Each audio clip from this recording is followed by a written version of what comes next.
Hola, muy buenas tardes a todas, todos y todes. Bueno, pues estamos en el encuentro del segundo conversatorio del Seminario Interinstitucional de Familias y Diversidad, que en un conjunto, en un esfuerzo conjunto que hacemos con el Instituto de Investigaciones Dr. José María Luis Mora, la Facultad de Ciencias Políticas y la Facultad de Estudios Superiores de Aragón y la Escuela Nacional de Trabajo Social, las tres últimas de la UNAM, pues estamos haciendo ya por casi 3 años este esfuerzo. Este año, o más de 3 años más bien, ya vamos para el cuarto. En este año, por las condiciones de la pandemia, pues decidimos poder hacer estos encuentros entre quienes coordinamos el seminario, teniendo o exponiendo temas que cada una y cada uno de nosotros estamos investigando. Hay quienes fungimos como proponentes del conversatorio y entre nosotros tratamos de formular alguna reflexión conjunta o alguna discusión en torno a los temas que estamos investigando y que estamos proponiendo para este ciclo de conversatorios del 2021. Entonces, nos da mucho gusto que nos sigan. Bueno, también por otras cuestiones de tipo sociopolítico, estamos en la Escuela Nacional de Trabajo Social, está en un paro total de actividades y por eso no estamos transmitiendo en vivo, pero posteriormente en nuestros canales, como en el canal del Instituto de Investigaciones Mora, se va a poder transmitir este conversatorio.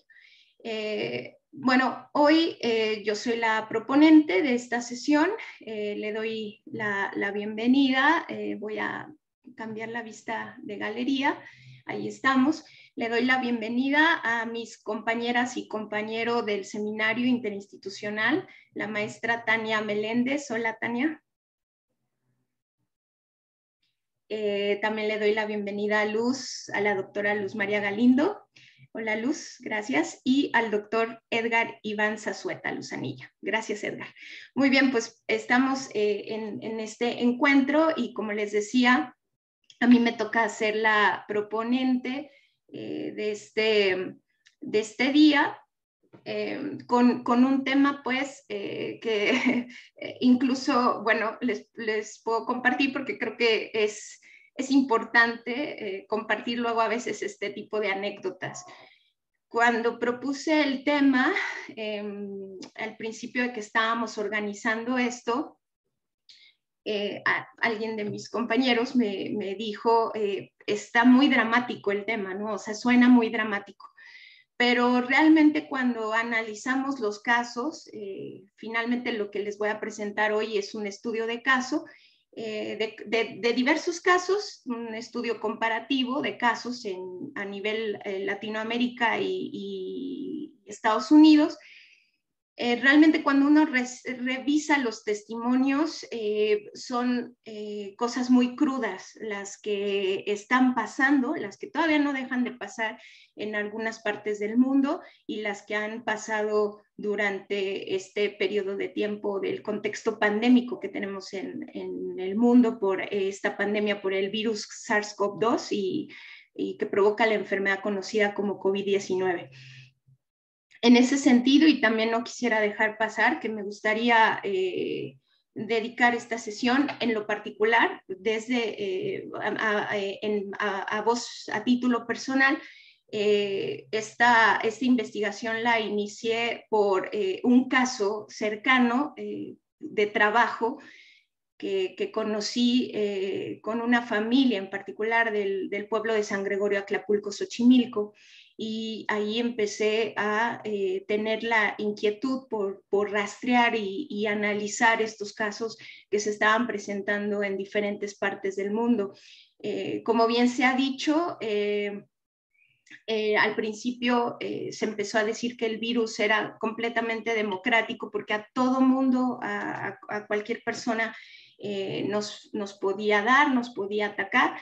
Pero realmente cuando analizamos algunos casos, sobre todo cuando hubo en familias donde hubo contagios masivos, contagios intrafamiliares masivos y donde desgraciadamente hubo lo que se conoce como fallecimientos múltiples simultáneos, pues realmente son historias dramáticas donde prácticamente se rompió no solamente hubo una ruptura, digamos, de la vida cotidiana, sino también de todo el núcleo, de toda la organización familiar que desgraciadamente pasó por esta circunstancia.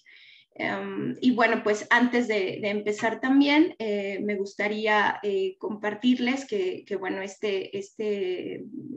esta sesión en particular también la habíamos programado en sentido del marco del Día Internacional de las Familias, organizado por las Naciones Unidas, que es el día 15 de mayo. Y me gustaría hacer también una pequeña reflexión en torno a ello. Cada año la Organización de las Naciones Unidas lanza o convoca una reflexión en torno, según a los días internacionales y en este caso, bueno, en torno a las familias. Entonces, para mí es sorprendente un poco observar o ver que la Organización de las Naciones Unidas haya tomado la determinación de encaminar o de convocar la reflexión sobre las familias en el mundo, sobre los retos que tienen estas frente al cambio tecnológico. Bueno, también yo creo que es más que visto también que desgraciadamente con la irrupción de la pandemia hubo un interés, hubo una preponderancia otra vez de lo social, pero que otra vez, ¿no?, quedó delegada a lo biológico, y ahora lo que estamos viendo, desde mi punto de vista, me parece de una manera muy grave, muy descarada. Lo que estamos viendo es justo ya en pleno la digitalización, totalmente la digitalización de la vida social, impuesta obviamente por organismos internacionales y organismos que tienen el poder económico y político en todo el mundo. Otra vez dejando la cuestión social, la cuestión de las personas por debajo en algo que me parece que es como podríamos traducir como otra vez se vuelve a dar la espalda a lo humanitario, a la importancia de la vida humana. Y eso me parece que es muy, muy grave. Bueno, no traigo yo presentación, me gustaría compartirles nada más algunos aspectos del trabajo, como les comenté, voy a leer algunas cuestiones, ¿no?, que me parecen importantes de este trabajo. El trabajo, como les había dicho, se llama Familias rotas por el virus SARS-CoV-2. Voy a recorrerme para que vean. Aquí está, reflexiones comparativas en diferentes países de la región de las Américas entre diversos casos con fallecimientos familiares simultáneos múltiples por la enfermedad COVID-19. En esta parte metodológica también es importante señalar que un poco para dar ahí, ¿no? Este análisis estuvo basado a través del método de estudio de casos de familias, donde se han suscitado múltiples fallecimientos de familiares que van desde 3, 5 o hasta 7 integrantes familiares. Parecería algo surreal o distópico, pero no es así. Inclusive, digo, yo no conozco, pero inclusive pudiera haber casos donde se rebase el número de integrantes familiares fallecidos por esta enfermedad en un solo episodio de contagio. Entonces, bueno, pues nos centramos, digamos, en rescatar testimonios que tuvieran estas características y que estos casos fueran circunscritos a lo que se le conoce como la región de las Américas, así señalada o así determinada por la Organización Mundial de la Salud, la OMS. En esta investigación utilicé una dinámica analítica a partir de la comparación contextualizada por algunas propiedades, algunos rasgos contextualizados, bajo, como ya les decía, el método de estudio de caso, cross-national de casos documentados en Estados Unidos, México, El Salvador, Perú y Venezuela, y que tienen diferentes aproximaciones de mi persona, digamos, o de mi labor como investigadora hacia los casos, ¿no? Algunos casos son completamente documentados a través de la fuente periodística, pero algunos otros casos son por fuente directa de trabajo y algunos otros por también mi labor como tutorial y docente, ¿no? De casos que también a través de las y los estudiantes pude conocer y pude profundizar en su conocimiento.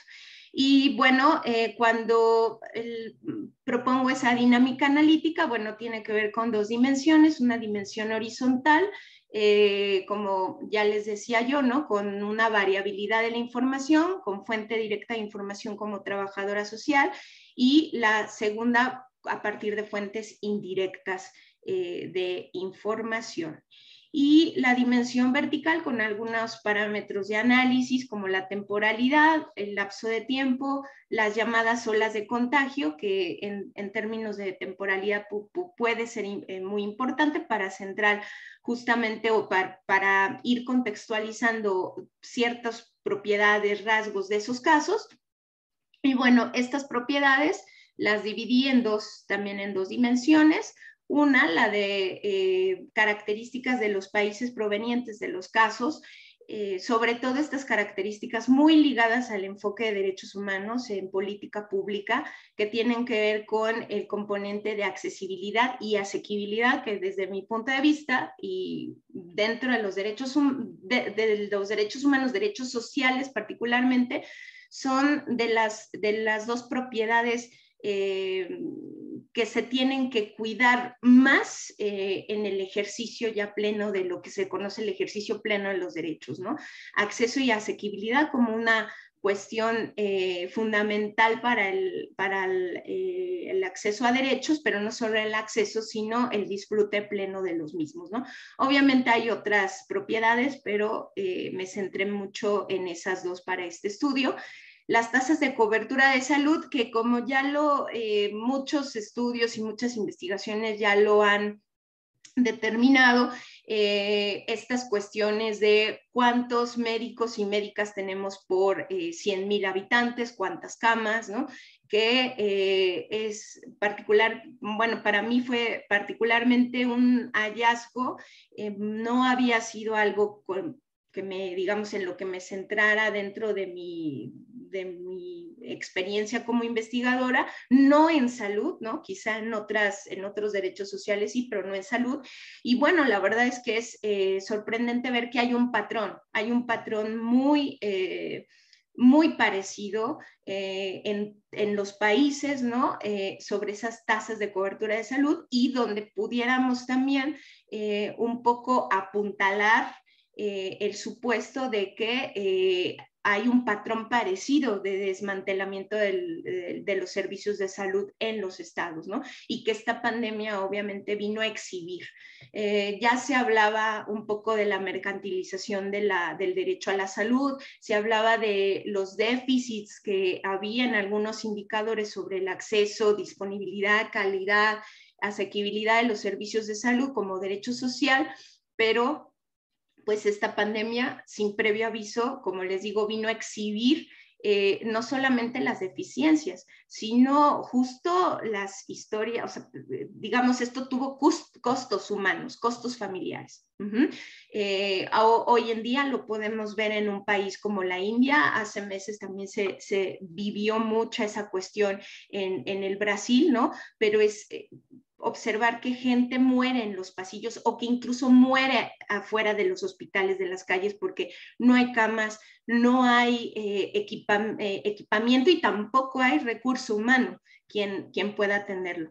Y ahorita, bueno, no sé si se vaya a tocar, no sé si por parte de mis compañeras o compañeros lo vayamos a tocar, pero ahora, sumado a eso, que por más que los gobiernos puedan querer equiparar o un poco solventar ese déficit de diversos indicadores en cobertura de salud es insuficiente, y ahora sumémosle que tenemos un grave problema de burning out o de síndrome de trauma vicario en el personal médico de salud, ¿no?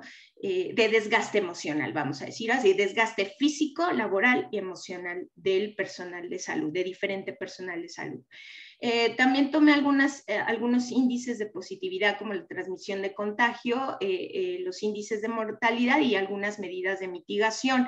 Y en la dimensión B también creí que era importante revisar algunas creencias o ideas reforzadas por infodemia a través de la enfermedad, sobre todo en el primer ciclo de confinamientos, que ahí sí tenemos una temporalidad pues muy compartida entre los diferentes países. Y también otra cuestión que me parece fundamental y que va muy ligada de la mano con la reflexión sobre la crisis ecológica, ¿no? Como un giro epistémico también de las ciencias sociales en América Latina, la cuestión ecológica va muy ligada con este tema que me pareció fundamental. El consumo de alimento industrializado, los cambios de alimentación originaria y lo que eso traducido en los cuerpos se refleja en comorbilidades como la diabetes, la hipertensión, la obesidad.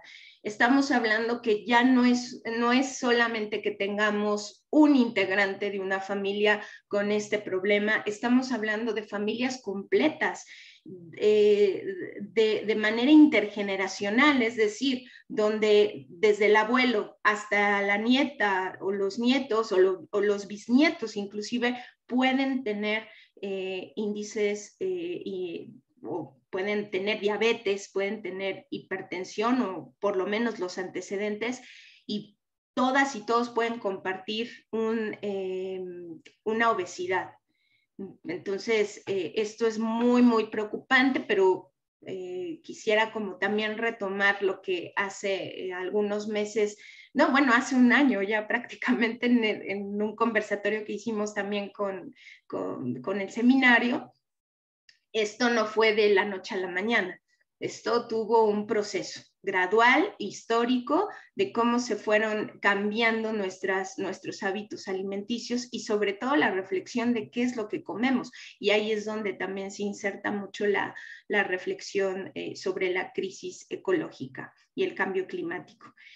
Bueno, sin más, porque ya estamos un poquito casi a la media, me gustaría compartirles algunos testimonios. Me voy a centrar en los casos de México, y también me gustaría plantearles un caso de una familia migrante en Estados Unidos. No son los únicos casos, como les decía yo, son alrededor de 4, 5, 6 casos que abarcan los países que ya mencioné y con diferente variabilidad de proximidad metodológica, de alcance de la información, pero con este rasgo importante, ¿no? Que son casos donde fallecieron de 3 hasta 5, 7 integrantes de una misma familia en este contexto de pandemia. Y bueno, el primer caso, que bueno, por cuestiones también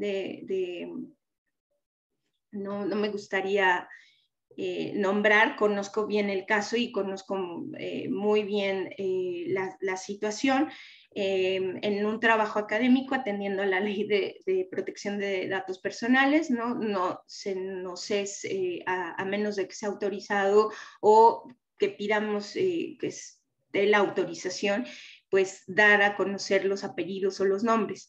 Sin embargo, bueno, pues sí me gustaría como un poco en memoria de estas grandes personas, de estas familias que además quedaron damnificadas después del sismo del 2017 y que 3 años después pues vendría esto y también sería una tragedia prácticamente, ¿no? En esta familia, en San Gregorio, Acapulco, Xochimilco, bueno, pues es, como ya les mencionaba, un pueblo que fue desgraciadamente afectado por el temblor hace 3 años, bueno, en el 2017, y bueno, la mayoría de nosotros y de nosotras sabemos que en algunos casos puede haber terrenos amplios, ¿no? Pero no en todos los casos las familias viven en las mejores condiciones. Aparte de que en ciertas comunidades, ciertas localidades se guardan ciertos valores socioculturales de mucho arraigo familiar, de mucha solidaridad, vamos a decirlo así, pero eso tiene también un impacto en el hacinamiento, muy concretamente en el hacinamiento de las familias, porque puede haber familias y más con la cuestión del sismo, más con el impacto sufrido tras el sismo, pues también hubo más bien una reconfiguración de los hogares.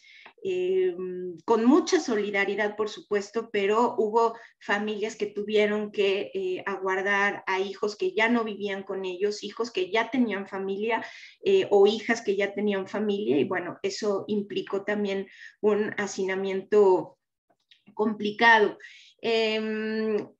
Cuando llega la llamada así Jornada Nacional de Sana Distancia, por lo que yo en el contacto con diversas organizaciones de la sociedad civil me enteré, y por también gente con la que yo mantenía contacto, no sabían nada, no, como que no tenían mucha información.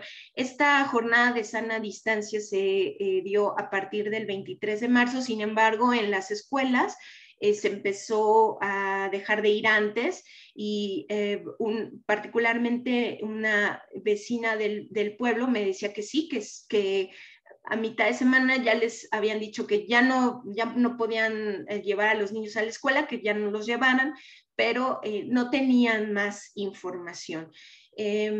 Obviamente hay gente que casi todas las familias tienen televisión, no estoy hablando de una cuestión de desinformación en ese sentido, sino una falta de explicación de qué estaba pasando. O sea, no había como mucha claridad de lo que estaba pasando, y algunos rastreos epidemiológicos que pues, se hicieron posteriormente. Si ustedes recuerdan, en el primer pico de contagio, y se puede revisar el visualizador estadístico del INEGI, que en ese sentido me parece una herramienta muy buena. Si ustedes pueden revisar ese visualizador, el pueblo o uno de los pueblos que más se complicó en ese primer pico de contagio fue San Gregorio, Acapulco, Xochimilco. Y prácticamente estos rastreos epidemiológicos llegan a un poco al análisis de que los contagios empezaron a trasladar a partir de las personas que iban a la central de abastos, ya sea a abastecerse de productos o bien a vender sus productos. Particularmente con el caso de esta familia, uno de los casos de México que trato en el escrito, se dio a partir del contagio de un vecino que tiene su cremería, y ese vecino adquirió el virus en la central de abastos de Iztapalapa. Y bueno, de ahí se empezó a ver un contagio masivo en la familia. Es un caso donde claramente hay una precondición de salud, había enfermedad de diabetes, de hipertensión, y que les decía yo, por la proximidad que yo tengo al caso, la complicación de diabetes, sobre todo de diabetes, se intensificó después del sismo del 2017, porque pues ustedes sabrán, hubo, además del susto, una gran complicación, esta familia perdió su hogar, etc, etc, etc.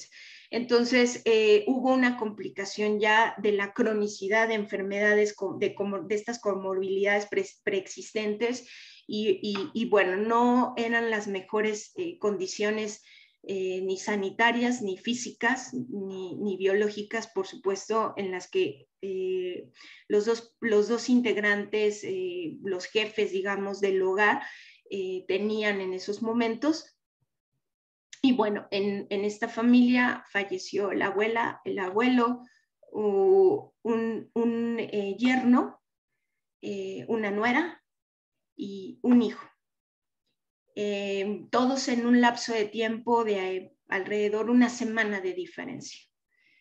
Entonces, bueno, imagínense lo que representa eso. En el caso número 2, también hay un punto de conexión con el caso 1, porque también es un caso en Celaya, Guanajuato, donde el señor se va a vender sus productos, viene a la Ciudad de México a vender sus productos en la central de abastos de Iztapalapa.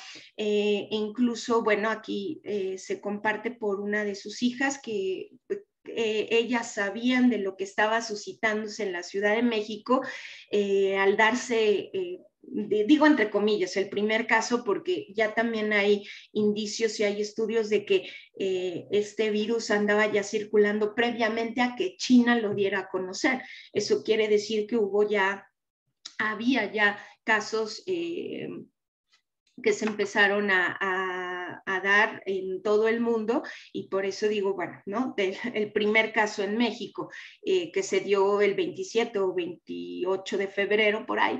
Entonces, sus hijas advirtieron al señor que, bueno, que se cuidara, que no fuera a la central de abastos, y pues en una de esas idas al regreso, no es que fuera, digamos, sabemos, digamos, de la complejidad que tiene el estudiar una cadena de transmisión de contagio, pero en un regreso de esas idas que tuvo el señor, que era agricultor, por supuesto, regresa ya con los síntomas ya un poco amplios, y pues fue hospitalizado el señor. También hubo contagios de la esposa, del hijo, de la nuera y de un nieto hospitalizado, pero aquí en este caso, y como en muchos otros más, en el testimonio de la hermana del productor, del señor agricultor, que fue el primero, digamos, que manifestó los síntomas en esta familia, refiere que los hijos sobrevivientes tuvieron que vender todas las parcelas, así como propiedades, para pagar los gastos de hospitalizaciones, así como los funerales de 5 de 9 integrantes de una misma familia. Y aquí vamos como un poco introduciéndonos algo al tema, un tema central, más allá de lo difícil que puedan exponerse estos casos, que es el tema de acceso y asequibilidad. Asequibilidad tiene que ver con el pago de los servicios de salud. Y rápidamente me voy al caso, digo, por cuestiones de tiempo. Espero que pronto me puedan publicar este escrito, pero por casos de tiempo, pues en esto me centraré en otro caso más, y posteriormente espero que lo puedan leer, y si no, bueno, también está accesible en la página de mi página de academia.com. Bueno, este caso de una familia migrante mexicana de residentes permanentes en Arizona, Estados Unidos, y aquí lo que me llama la atención de este caso es, además del contexto pandémico, el contexto de discriminación racial que había hacia mexicanas y mexicanos. Todavía estaba, obviamente, el expresidente Donald Trump al frente, y como muchas y muchos migrantes seguramente no pudieron acceder fácilmente a los servicios hospitalarios, no por una cuestión meramente económica, sino por una cuestión de miedo a ser deportados, por digamos, que tuvieran que demostrar su calidad de residentes en ese país, ¿no? Además de, como yo les decía, el contexto xenofóbico muy acentuado. No es que ahora no lo haya, o sea, digamos, esa es una parte cultural, pero es diferente que provenga, digamos, por parte de las instituciones de gobierno, ¿no? Y que sea, digamos, no nada más un discurso, sino que sea un mandato, pues es realmente difícil que en estas condiciones las y los migrantes que tienen a lo mejor incluso una residencia no permanente, sino provisional, o que de plano no tienen ningún permiso, pues accedieran o tocaran las puertas de una clínica y de un hospital para ser atendidos. Entonces, este caso sí también refleja esa otra dificultad. No todos los casos en donde no hay accesibilidad tienen que ver con el dinero, sino también tiene que ver con condiciones socioculturales en cómo se da el servicio de atención. Aquí, por ejemplo, en México hay una grave desconfianza en los servicios de salud. Yo me atrevería a decir que también ahora ya en los servicios de salud privada, antes no era así, antes había una preponderancia de los servicios de salud de tipo privado, pero realmente también hay una seria desconfianza en acceder a clínicas, a instituciones de salud pública por la burocracia, por la parte insensible, digamos, de esa burocracia, que también, digamos, tiene altos índices de burning out, de lo que se les conoce como desgaste emocional, laboral, y que desgraciadamente pues la atención es muy deficiente. Entonces, bueno, pues para acabar me gustaría nada más centrarme en un dato más, que me parece que es un dato muy, muy importante. Este dato de asequibilidad, que como les decía yo, me voy a permitirme ir a la nota. Aquí dice, para este dato decidí tomar como referencia el porcentaje por concepto gasto de bolsillo, que permítanme un poquito, déjenme, que según los estudios en la segmentación de financiación en salud, se gasta en la región de las Américas. El gasto dato de bolsillo es importante en relación al porcentaje que cada familia en la región tiene que destinar al gasto de la salud, ya sea de primera atención o bien en el cuidado de otras enfermedades crónicas. En la definición del estudio de CEPAL, de la Organización Panamericana de Salud, el gasto de bolsillo refiere a el impacto del gasto en salud en el bienestar de los hogares y en el acceso y la utilización de los servicios de salud, el gasto de bolsillo o pago directo en salud que merece una especial atención. La práctica puede tomar diferentes formas, como los pagos directos para la adquisición de medicamentos, los copagos, las tasas de coaseguro y los deducibles, o bien ya coloquialmente lo que nosotros y nosotras conocemos como los servicios de similares. Ir a la farmacia de la esquina a que puedas pagar una consulta de 30, 40, 50 pesos o un poquito más y que ahí mismo adquieras tus medicamentos. Esto me parece que es un dato muy importante y que vean nada más prácticamente las tasas, digamos, los porcentajes, en cómo las familias gastan en una parte de su porcentaje financiero en gasto de salud, es realmente tremendo. Es una cosa muy, muy difícil, ¿no? Y como les había dicho, también llevamos una cuestión aquí con una discusión con la cuestión nutricional, y bueno, aquí hay un cuadro donde efectivamente podemos ver el arrastre de los impactos visto en estadísticas de la comida industrializada, la comida rápida, la ruptura con raíces alimentarias como la nuestra. Hablo concretamente del consumo de frijol, maíz, etc. Y bueno, esto que tiene que ver obviamente con el consumo de alimentos industrializados y bebidas altamente azucaradas, que ahí tenemos los impactos, ¿no? Yo creo que ahí y me gustaría cerrar con esto, por cuestiones de tiempo, pues no podemos como tener toda la vista, que es algo muy importante, pero como trabajadora social sí hay una cuestión que es muy difícil de procesar, porque aquí una de las preguntas que me hago es ¿dónde está la prevención? ¿Dónde quedó la prevención en salud?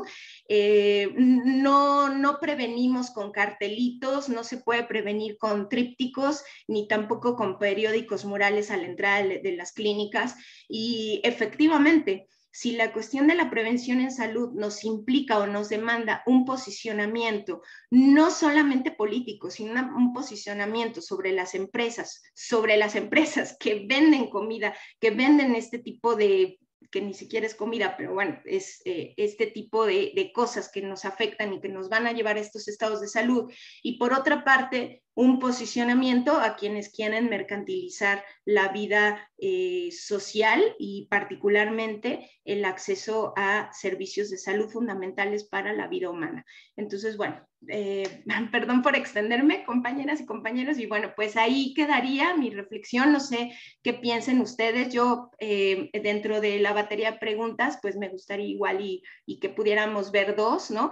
¿Cómo ven esta parte del gasto de bolsillo, ¿no? ¿Cómo ven toda esta reflexión que tiene que ver con una privatización que tiene un impacto en la economía familiar? Y la otra, pues qué saldos nos va a dejar todo este drama, ¿no? En familias que a lo mejor no hubo estas situaciones, pero hubo secuelas de salud y en este caso de fallecimientos familiares múltiples que tuvimos. No sé quién gusta empezar, pues adelante.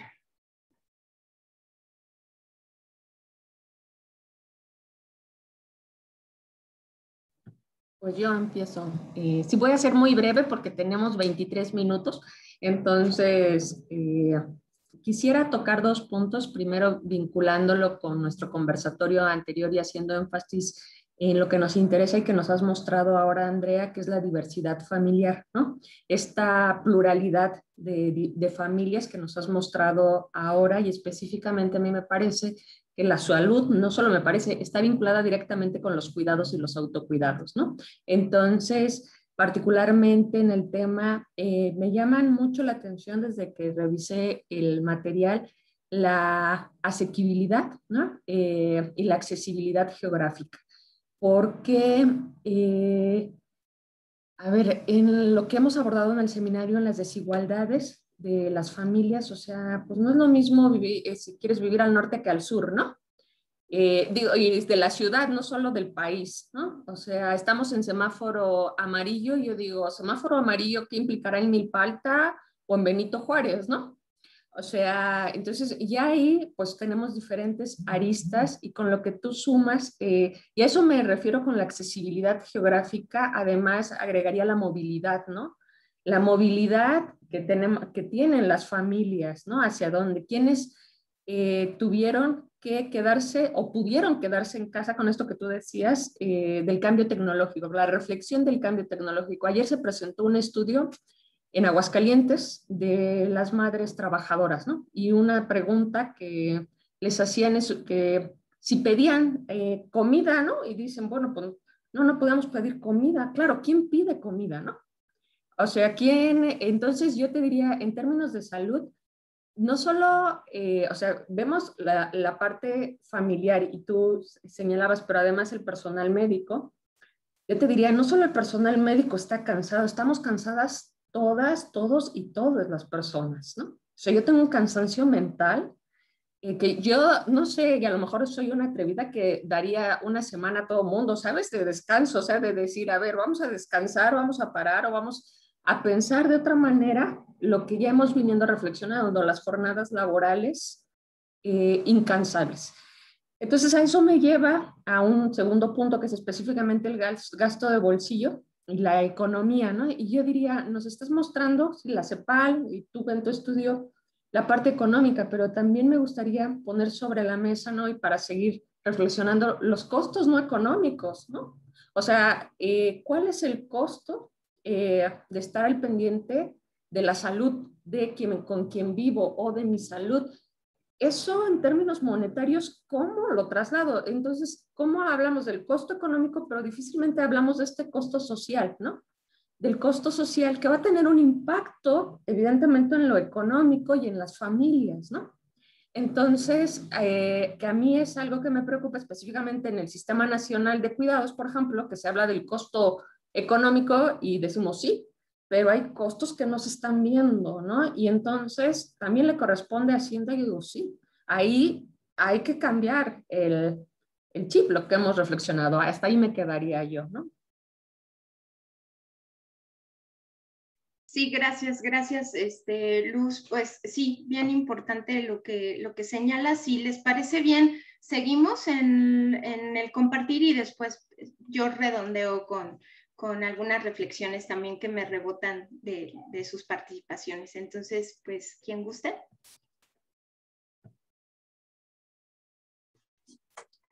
Yo, Andrea. Hola. Hola. Bueno, pues sí, sin duda, muy interesante lo que nos planteas. Sí, en un principio, pues en efecto es quizá chocante el título, ¿no? De la ponencia, ¿no? Bueno, de este trabajo que nos presentas, familias rotas. Pero pues en realidad, bueno, quizá no es que todas las familias, y de esto quiero tomar de la mano el comentario de Luz que acaba de plantear, no todas las familias quizá estén rotas, ¿no? O totalmente rotas, pero sí podemos vislumbrar con la lógica del seminario y en esta diversidad familiar, pues que hay muchas fisuras, ¿no? Eso es innegable. Esta pandemia, esta situación a la que nos hemos enfrentado en todo el mundo, sin duda está dejando, y no sabemos por cuánto más seguirá dejando, fisuras,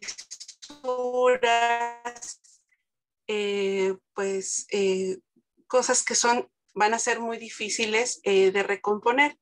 Esto por un lado que señalas, Andrea, de la diversidad, pues estas miradas quizá interseccionales, ¿no? Que se cruzan con el extracto socioeconómico, con la clase social, con el acceso a pues bienes de salud que, pues como dice tu lectura y las lecturas que nos recomendaste, que quizás sería bueno dejarlo por allí en la presentación, ¿no? De este conversatorio, en el chat, o ver la manera de divulgarlo, porque, bueno, estas lecturas que nos sugeriste para abordar este tema, pues nos hablan justo de una realidad de precarización de recursos, de salud, económicos, incluso, pues, el cómo algunas personas o algunas familias, según el nivel de educación, ¿no? O de acceso a la educación, pues han tenido mejores herramientas, posibilidades para sobrellevar esta pandemia. Entonces, pues habría que ver todas esas miradas, estas situaciones diversas que hay en las familias, y que pues sin duda, ¿verdad? Lo vemos con los casos que nos presentas y con el material que hemos podido tener acceso, ¿verdad? De las cifras, de las estadísticas, de la gente que ha muerto y que ha padecido más sobre esto, sobre esta pandemia, y justo en nuestros casos personales, ¿verdad? Yo en lo particular, las historias quizá más fuertes, más impactantes, que nos hablan de pues muertes de personas, de familiares, sin duda en mi caso han sido con personas cercanas que tienen menores recursos económicos, de acceso a la educación, son quienes lo han padecido más, y que pues sin duda lo vemos hoy en día con el caso de las vacunas y de la posibilidad que está teniendo gente con mejores recursos económicos, ¿verdad? Con privilegios en el acceso a recursos económicos, que pues es muy común ahorita, hoy en día, escuchar, no, pues nosotros ya nos fuimos a vacunar, ¿verdad?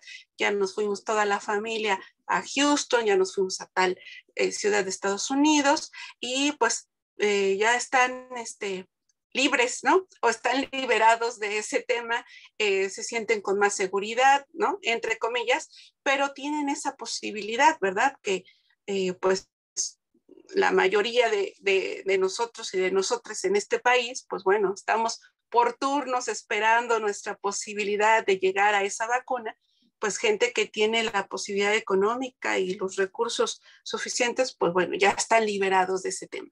Incluso también con el acceso a, pues al oxígeno, ¿verdad? A los medicamentos, a una atención médica de calidad, bueno, pues quienes han podido sortear mejor esta pandemia, pues sin duda, nuevamente, como en muchas aristas, ¿verdad? Como en muchas situaciones de la vida social, pues la gente que tiene más posibilidades económicas y de educación, bueno, pues pueden sortear mejor estas problemáticas.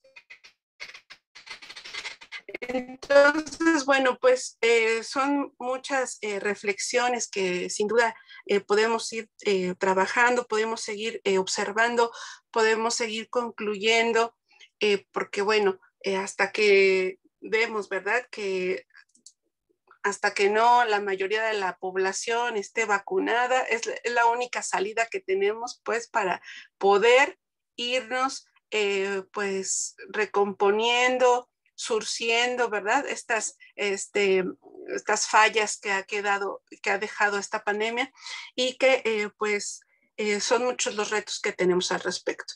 Y bueno, no me quiero extender, por ahí dejaría aquí, y si tenemos oportunidad de volver a conversar, pues bueno, ya veremos qué podemos aportar. Gracias, Andrea. Gracias, Dani. Sí, bueno, esta parte del turismo de vacunas, pero bueno, yo por eso hacía la reflexión sobre la cuestión tecnológica al principio, porque estas fisuras que son, yo diría, fallas geológicas, o sea, sí, no es una cuestión... desde mi punto de vista y desde lo que he trabajado, desde lo que yo he visto, va a ser algo muy difícil de procesar y luego viene ya el discurso, por lo menos, ¿no? Pero creo que ya materialmente se está sintiendo esto de que estamos entrando a una era de digitalización, de tecnologización, pero eso tiene implicancias también económicas en las familias que ya de por sí eran precarias, ¿no? Y que frente a políticas de desmantelamiento de los servicios, por lo menos de servicios fundamentales en los estados-nación, no es una cosa privativa de este país, y digo, es una cosa, les decía yo, ¿no? Es un patrón repetitivo y eso es lo que vimos justo en esta pandemia y lo seguimos viendo en una cuestión de cómo abordar esas cuestiones y es tremendo, ¿no? Yo diría que son fallas geológicas, ¿no? Grandes, que no se van a surcir con una narrativa de la nueva normalidad, ¿no? Porque esa nueva normalidad tiene implicaciones muy difíciles también en las familias, ¿no? Sobre todo. Edgar, no sé si quieras apuntar algo.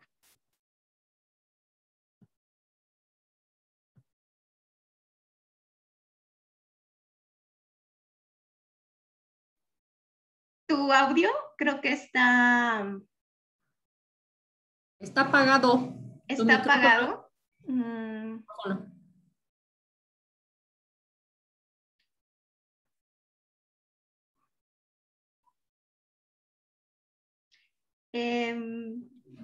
Pues tú puedes prenderle porque aquí está. A ver, déjame ver, ¿eh? Ahí está.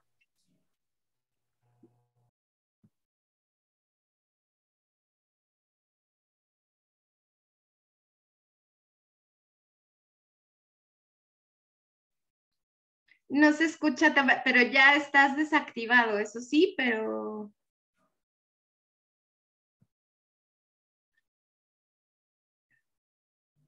Déjame ver. A ver, ya te hice coanfitrión, a ver si ahora sí puedes, si quieres volverle a poner y ponerle otra vez, no sé.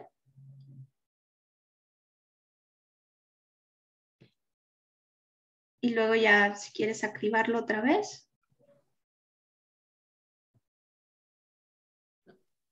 ¿Ya me escuchó? No. Ok, perfecto. Muy bien. Gracias, perdone. Disculpen, ya me escucho. Bien, gracias. Bueno, primeramente agradecerte, Andrea, el que compartas este escrito aquí con el seminario, a todas las personas que lo están escuchando. Yo creo que va a ser de utilidad siempre, pues saber qué es lo que estás haciendo, qué es lo que estamos compartiendo en el seminario, ¿no? Mira, yo creo de comentarios, bueno, claro, son historias realmente lamentables las de estas familias, ¿verdad? La verdad, cuando yo leí el escrito, sí me dejó como una pesadez, ¿no? Porque son historias, tragedias, ¿no? Realmente que no quisiéramos que sucedieran, que se vieran, ¿no? En ese sentido me parece que pues rescatas esas historias, les das voz a la tragedia, ¿no? Entonces yo creo que eso es siempre muy entendible, muy rescatable, muy loable, todo esto, ¿no? Sin embargo, a veces yo creo que, y lo dijo Luz, lo está diciendo Tania, o sea, realmente estamos hablando de los mismos problemas que hemos estado señalando desde hace tiempo, ¿no? O sea, el tema de alrededor de la salud, los cuidados, la inequidad de género que prevalece en que las mujeres son las mayormente afectadas y responsables ante todas estas situaciones, el asunto de la precarización que afecta finalmente a las familias más pobres y por ello a las mujeres de esas familias. Estamos también hablando de que esos problemas de desigualdad pues no son nuevos, pues, o sea, realmente lo que viene a ser este caso de pandemia es, como lo hemos señalado en otras ocasiones, agudizar aquellos problemas que ya existían, o sea, no son problemas nuevos, me parece, no es mi punto de vista. Está el tema de la pobreza, está el tema de las comorbilidades, ¿no? También es un tema que ya existía anteriormente, ¿no? Entonces, a mí lo que me gustaría es como ir un poco más a reflexionar en relación a qué estamos haciendo para atacar la raíz de esos problemas. El tema de las desigualdades, el tema de la pobreza, el tema de las comorbilidades e inclusive en el tema de la diversidad familiar. También pudiéramos también ahí ahondar, que lo mencionaba Luz, ¿no? O sea, ¿de qué familias estamos hablando? ¿Cuáles son las características, no? Entonces yo creo que si bien la pandemia viene como pareciera ser, no quiero ser muy determinante, ¿no? Pero pareciera ser el gran distractor que se olvida todo lo que ya anteriormente existía y entonces creo que no se trata de enfocar en otros temas, sino realmente darnos cuenta que seguimos lidiando con la raíz, que seguimos batallando con la raíz que no está resuelta y que creo que tiene que ver con esas cosas. Por ejemplo, y nada más un ejemplo, ¿no? En el tema de las comorbilidades. Ahorita mencionabas tú el tema de qué tan fuerte está la diabetes, la hipertensión, ¿no? En todas estas familias, ¿no? Que generalmente, si tú te vas a las estadísticas, la hipertensión, la diabetes, la obesidad, es un problema que va a estar más asociado a las familias pobres. O sea, los pobres van a ser generalmente los más afectados por las malas alimentaciones y demás. Entonces, me parece que a veces con todo esto que nos ha enseñado la pandemia, pareciera ser que los problemas de fondo no se están discutiendo. Por ejemplo, en el tema de la alimentación, se decía por ahí superficialmente que el tema de la alimentación era un tema que afectaba y que era un factor para que el COVID pues fuera un poquito más severo, ¿no? La gente que está mal alimentada y que está asociada a todos estos daños. Me parece que cuando tú tienes un Oxxo mucho más cerquita de 5 minutos afuera de las casas de las familias, en donde no venden frutas, no venden verduras, pero está lleno de productos que tienen los 3 o los 4 sellos que ahora él está haciendo la Profeco para decirnos que eso es veneno y que eso es un dañino. Entonces, y cuando ves que entonces eso está a menos de 5 minutos de tu casa y las fruterías y las verdulerías están a horas de distancia o están en los mercados. O sea, cuando no hay una conciencia de que el sistema alimentario está organizado así, o sea, de que el acceso a esos productos, si no estamos combatiendo esos problemas como la distribución alimentaria de los alimentos sanos, y estamos entretenidos en temas de salud, que la vacuna, o sea, creo que entonces vamos a seguir donde mismo y el problema pues no se resuelve, ¿no? Me parece que a donde quiero llegar yo con estos comentarios es que la pandemia, desgraciadamente, no nos ha enseñado que tenemos que discutir los problemas de raíz realmente de fondo. Y creo que ahí estamos en cero. O realmente muy poco, o sea, no en cero, no quiero ser tan determinante, pues, pero cuando la Profeco está poniendo 3 sellitos allí, y es una vergüenza porque tú entras al Oxxo, y yo la otra vez hice un ejercicio, no sé, les invito al público, a la gente y a ustedes, compañeras, que lo hagan, entré al Oxxo y todos los productos, o sea, el 95% de lo que venden, tiene los 3 sellos, o 2 sellos, o 3 sellos. Entonces tú dices, bueno, bastará con decirle a la gente que eso está lleno de veneno o de cosas que no son saludables para que el problema se resuelva. Y será suficiente. Yo creo que nos estamos quedando muy cortos en las políticas públicas y en las estrategias gubernamentales. Y creo que, vuelvo al punto, eso no se está discutiendo en medio de una pandemia, ¿no? Que ya sabemos que está relacionada con todo eso. Hasta ahí mi comentario. Sé que es un poco quizás pesimista. Para mí, lo optimista sería una invitación a realmente empezar a discutir, a poner en el centro los grandes temas que siguen estando allí y que no es que se hayan ya, que ya no existan o que estemos generando nuevos problemas. Los mismos problemas de siempre siguen estando ahí y hace falta pues evidenciarlos, ¿no? Hasta ahí. Gracias. Sí, gracias, Edgar. Sí, realmente tienes mucha razón cuando mencionas esta parte de la comida, porque son muchas cosas alrededor de ello. O sea, creo que también la historia nos ha enseñado que las políticas prohibitivas, ¿no? Que esto de los sellos como tal no es una prohibición, es una exhibición, ¿no? Una señalización, una visibilidad un poco más clara para la mayoría de las personas, ¿no? Sin embargo, digo, yo he escuchado, ¿no? Testimonios de estudiantes que incluso son deportistas y que dicen, a ver, pero es que no lo está uno comiendo todo el tiempo, no sé qué, o sea, muchas cuestiones que es como, cuando salió lo de los sellos era como una sensación de por qué me están prohibiendo esto, ¿no? Eso por un lado. Y bueno, otra cosa que comentas y que creo que va más allá, esta cuestión de los Oxxos, de la ubicación geográfica, la proximidad que tienen los Oxxos. Hoy justo, yo no había visto eso, pero hoy justo vi una portada de un alto funcionario del grupo FEMSA que decía que se le había pagado al gobierno todos los impuestos que debía, pero que lo mismo o más iban a invertir para que el ejecutivo de este gobierno se fuera en 2022. Entonces también digo, ahí nos da un parámetro de a qué nos estamos enfrentando. Sí estoy de acuerdo contigo en que, sobre todo en la academia, un poco qué estamos haciendo en ese sentido. Por eso yo también al final hacía una reflexión hacia el trabajo social, digo, conociendo un poco mi profesión, esta parte de la prevención, ¿no? ¿Qué estamos haciendo? Porque ahorita, o sea, los sellos, sí, pero también qué estrategias vamos a utilizar o hacer para llegar a donde tenemos que llegar a esa parte de sensibilidad, de conciencia de las familias para que entiendan que el consumo diario repetitivo de abuso de estas cosas pues realmente tienen un impacto y no solamente no es un impacto ya, o sea, en el peso, no, es un impacto en la economía familiar.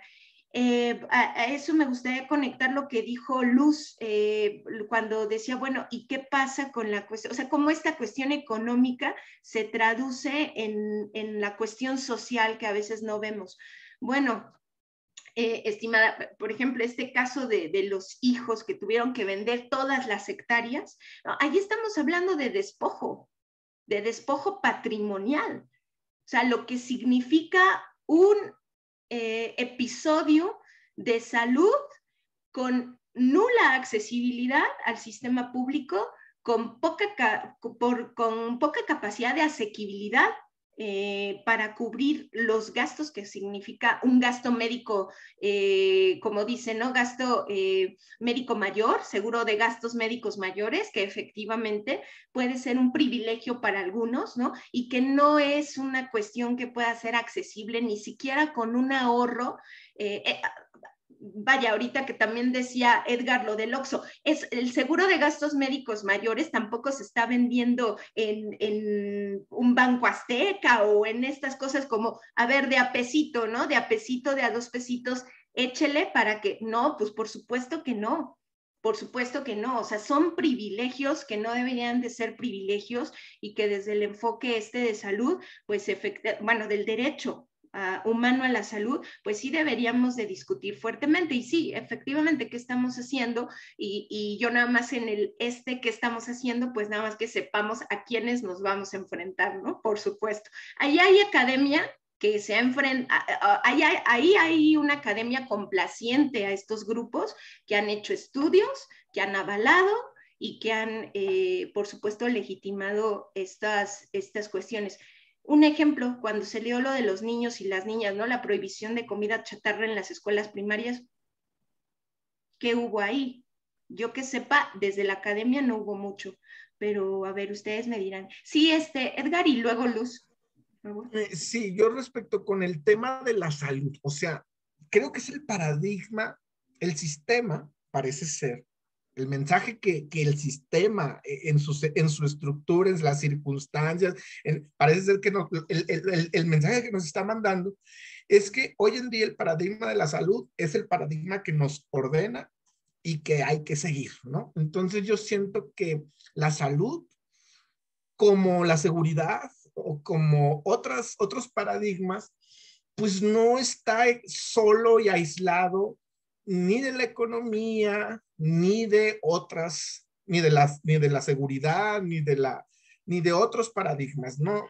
Entonces, me parece que a veces la tendencia cuando situamos los problemas como un asunto de salud pareciera ser que recae en el individuo todo el cuidado, o es un azar. Como es la salud, pues es el cuerpo, y pues para saber cómo reacciona cada organismo, que cada organismo es diferente y cada genética es diferente, o sea, nos podemos perder en el tema de la salud, y entonces es muy fácil decir que por la salud existe tal o cual problemática, pero la salud es como, pues la salud, o sea, dices tú, pero la causa, o sea, lo que quiero decir con esto es que aunque sea un tema, ni la pobreza, ni la salud, así como la pobreza no se es pobre porque no se quiere ser pobre, la salud es igual.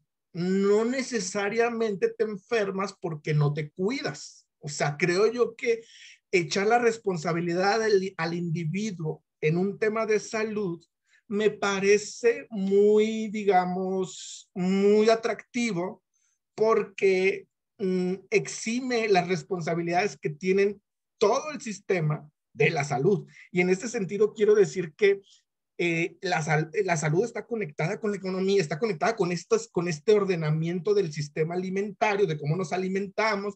La salud tiene que ver con la pobreza, la salud, o sea, el mensaje que quiero estar diciendo es que la salud no es algo abstracto que está aislado de todo lo demás, ni que le pertenece solo al individuo, sino que es parte también de un asunto estructural y que se tiene que hacer políticas públicas.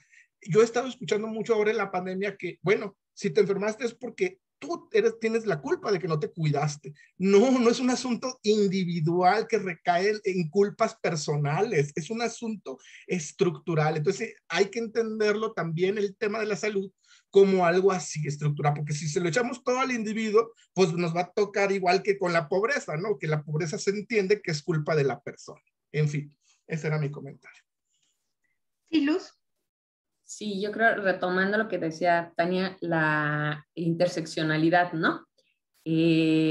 cómo hacemos estos cruces, pero además pensándolo en sistemas, ¿no? O sea, en lo macro, en lo meso y en lo micro, en términos de sí, sí, a ver, no es que sí somos responsables en cierta medida como personas de nuestra salud, sí, en el autocuidado, pero ¿cómo me voy a cuidar yo si estoy trabajando 16 horas, ¿no? Para mantener mi trabajo, ¿no? Ahora el teletrabajo, entonces, trabajo 16 horas, pues es más fácil, me encantó el ejemplo del Oxxo, quiero decirte, no me parece muy bueno. Prefiero ir a comprar una sopa Maruchan y una Coca-Cola, ¿no?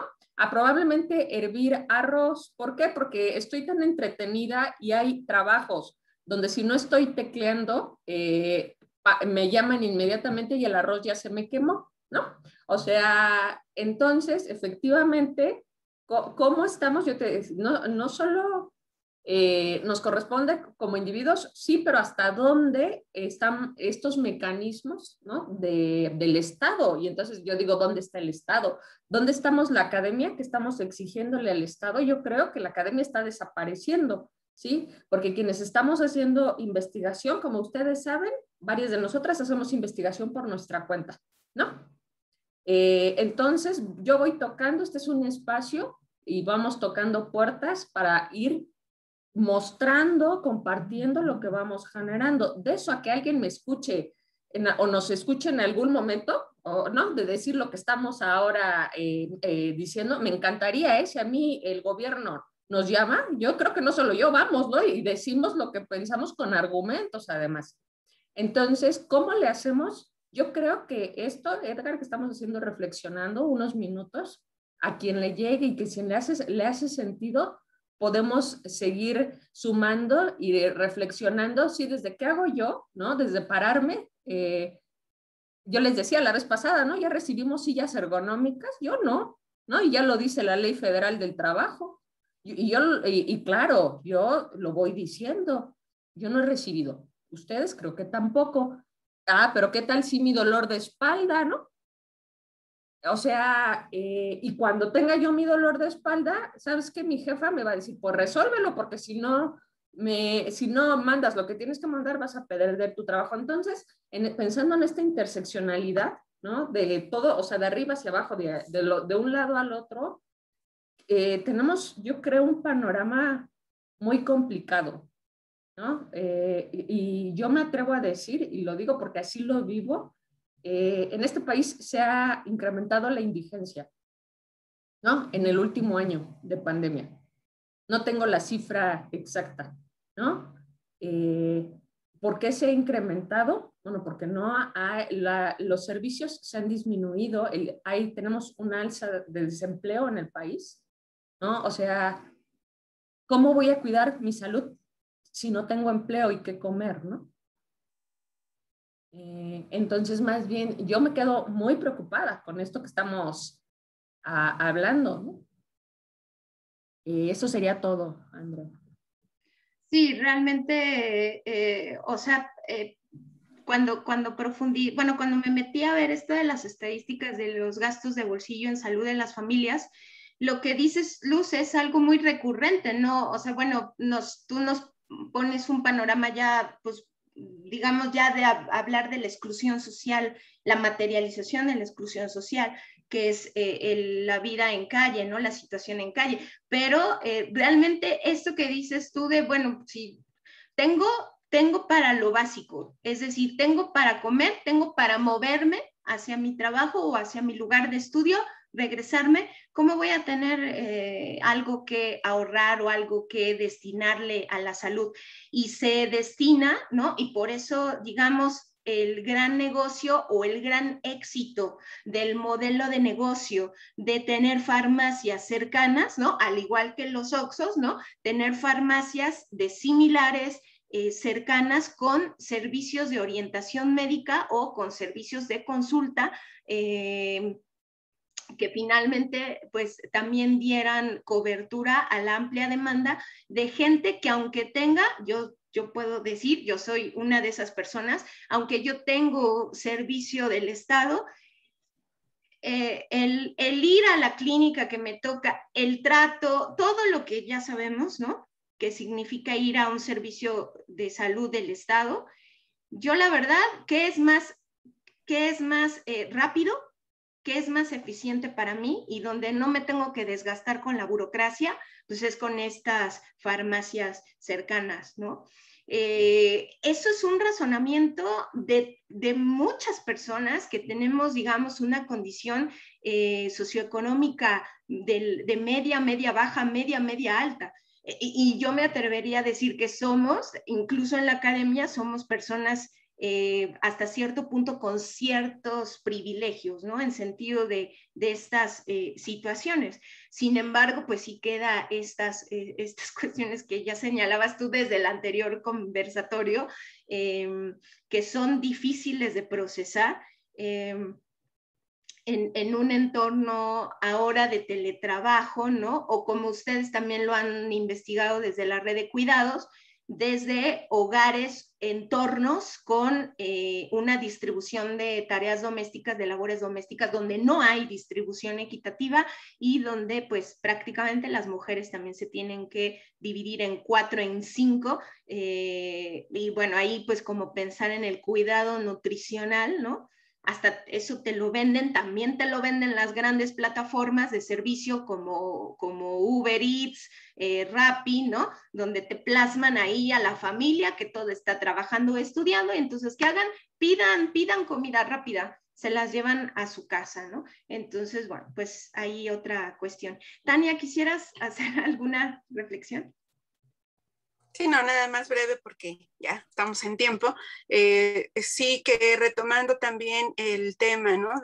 De cómo vamos a surcir estas fallas o estas grietas que está dejando esta situación que estamos analizando, pues son muchos los retos, ya los apuntaba Edgar, Luz, tú también, Andrea, y coincido con Luz con la posibilidad que tenemos de seguir reflexionando y pues pensando sobre esto, porque creo que también desmitificando también que es una de nuestras labores, ¿verdad?, que tenemos en el seminario, de desmitificar, de pensar en este concepto de familia, en donde románticamente o tradicionalmente se ha ubicado como este espacio de seguridad y de confianza y de que salva, ¿verdad?, todas las situaciones complejas que hay en el afuera de la familia.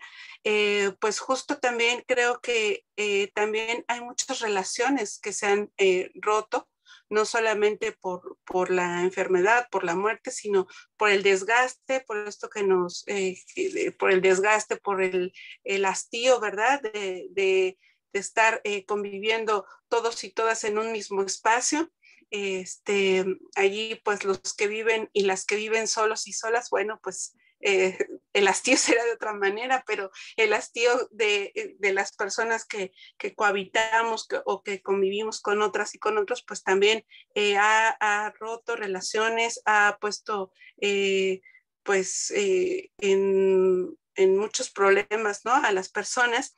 Y también el asunto, ¿no?, como apuntaba Edgar, de esta situación de pues fue tu culpa, por tu culpa, tú lo apuntabas en tu texto, ¿no, Andrea? Por tu culpa nos contagiamos todos dentro de la casa y entonces tú eres el malvado que trajo el virus o la malvada que trajo el virus a esta familia, y por lo tanto hay situaciones muy, muy complejas y difíciles que está dejando también esta situación, cuando, como bien lo apunta Edgar, pues no es culpa o una situación que se pueda pues colocar en un solo individuo, en una sola persona, ¿no? Sino que es una situación que debemos de ver más allá. Entonces, bueno, nada más ese punto. Gracias.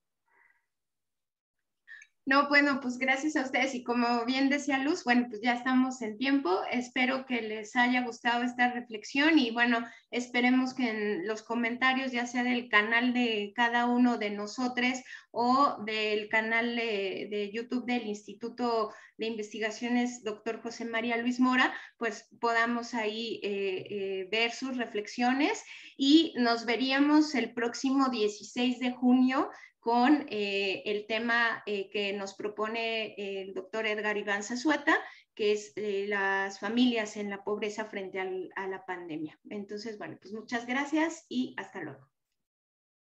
Adiós.